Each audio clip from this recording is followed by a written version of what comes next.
سبزیاں کاٹتے وقت اکثر انگلیوں پر کالے داغ پڑ جاتے ہیں۔ آلو کاٹ کر ان پر رگڑنے یا سفید سرکہ ملنے سے داغ دور ہو جاتے ہیں۔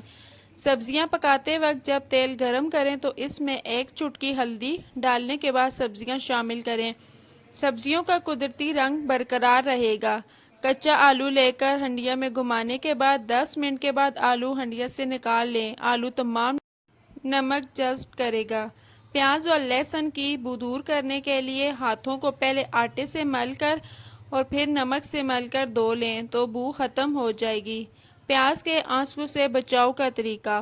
پیاز کو کاٹنے سے پہلے اس کا چھلکا اتارنے کے بعد اسے 2 حصوں میں تقسیم کر کے تھوڑی دیر پانی میں بھگو دینے سے آنکھوں میں پانی نہیں آتا، جبکہ پیاز کو الٹا کاٹنے سے بھی پیاز کٹتے وقت آنکھوں سے آنسو نہیں بہتے۔ اگر آپ کے کچن میں کسی قسم کی بدبو پیدا ہو جائے تو تھوڑی سی پیسی لونگ یا دار چینی چولہے پر جلائیں، کچن کی بدبو ختم ہو جائے گی۔ کچا پیاز کھانے سے منہ سے بدبو آنے لگتی ہے، اسے دور کرنے کے لیے تھوڑا سا لیموں چوس لیں، بدبو آنا بند ہو جائے گی۔ مچھلی کی بدبو دور کرنے کے لیے اس پر پسا ہوا لہسن لگا کر 10 منٹ کے لیے رکھ دیں اور پھر نمک لگا کر دھو لیں۔ اگر آپ فریج میں رکھی دیگر چیزوں کو مچھلی کی بو سے بچانا چاہتے ہوں تو مچھلی پر تھوڑی سی کافی چھڑک کر کسی برتن میں ڈھانپ کر رکھ دیں۔